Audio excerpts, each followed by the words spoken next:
teman-teman, hari ini kita akan membahas fondasi dari manajemen sampah perkotaan yang berkelanjutan.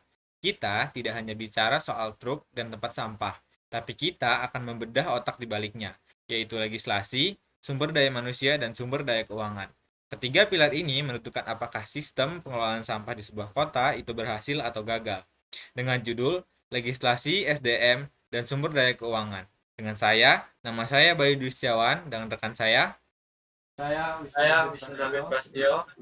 Saya Asraf Alfadil Ali. Saya Madia Tama. Terima kasih. Selanjutnya itu ada kerangka legislasi. Mari kita mulai dari pilar pertama, yaitu legislasi. Tanpa hukum yang kuat, pengelolaan sampah tidak memiliki arah yang jelas. Di tingkat internasional, khususnya Uni Eropa, terjadi perubahan besar sejak Perjanjian Maastricht tahun 1992 yang mulai menekankan konsep pembangunan berkelanjutan atau sustainable development. Fokus pengelolaan sampah tidak lagi hanya membuang sampah, tapi juga penerapan prinsip 3R, reduce, reuse, dan recycle. Selain itu, masyarakat diwajibkan memilah sampah sejak dari sumbernya. Produsen juga dituntut untuk membuat produk yang mudah didaur ulang, sehingga tanggung jawab pengelolaan sampah tidak hanya dibebankan kepada pemerintah. Baik, selanjutnya akan dilanjutkan oleh Saudara Wisnu. Baik, di sini saya akan menjelaskan tentang studi kasus. Sebagai contoh konkret, kita bisa melihat Spanyol. Di sana pengolahan sampah bukan sekedar pilihan, tapi kewajiban hukum bagi pemerintah daerah. Bahkan ada aturan spesifik mengenai kemasan yang menyatakan bahwa sampah kemasan adalah tanggung jawab produsennya.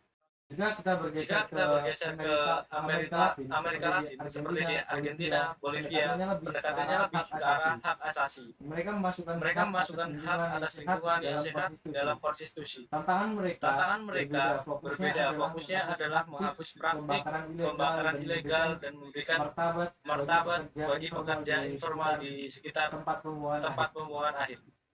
Bagian setelah ada sumber daya manusia.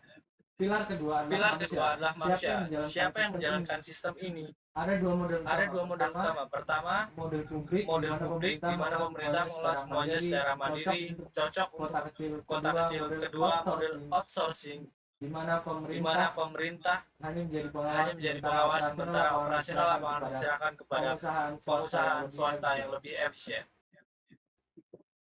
Selanjutnya akan dilanjutkan oleh Saudara Asraf Alfadil Ali. Baik, di sini saya akan meneruskan mengenai standar kerja dan keuangan.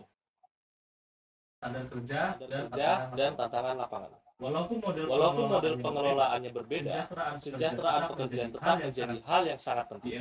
Di Eropa, pekerja pengelolaan sampah memiliki standar kerja yang ketat, seperti pembatasan jam kerja, pemeriksaan kesehatan rutin, serta tambahan kompensasi untuk kerja malam.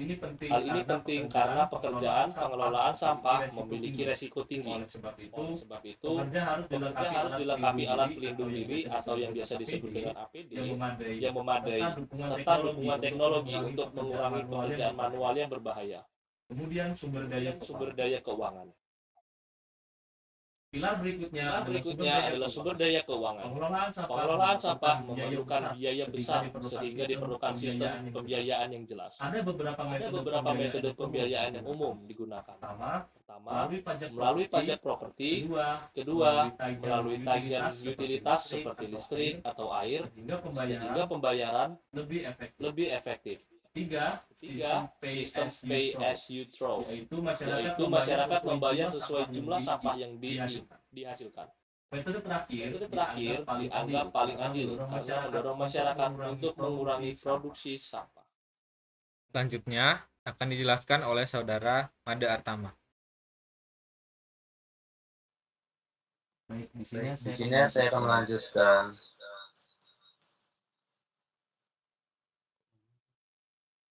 Baik, di sini saya akan melanjutkan presentasi. Selanjutnya adalah inovasi tanggung jawab produsen. Salah satu inovasi pembiayaan yang berhasil diterapkan adalah Green Dot System. Dalam sistem ini, produsen kemasan diwajibkan memberikan kontribusi dana untuk pengelolaan sampah. Dana tersebut digunakan untuk mendukung infrastruktur daur ulang dan program edukasi masyarakat. Dengan sistem ini, tanggung jawab pengelolaan sampah tidak hanya berada di tangan masyarakat dan pemerintah, tetapi juga produsen sebagai pihak yang menghasilkan kemasan. Sebagai kesimpulan, pengelolaan sampah yang berhasil membutuhkan 3 hal utama, yaitu hukum yang tegas, berdaya manusia yang terlindungi, dan sistem keuangan yang transparan. Jika ketiga pilar ini berjalan secara seimbang, maka terciptanya kota yang bersih dan berkelanjutan bukan lagi sekedar harapan, melainkan suatu yang dapat diwujudkan dengan bersama. Mungkin cukup sekian. Saya kembalikan kepada moderator. Terima kasih atas perhatian teman-teman semua. Wassalamualaikum warahmatullahi wabarakatuh.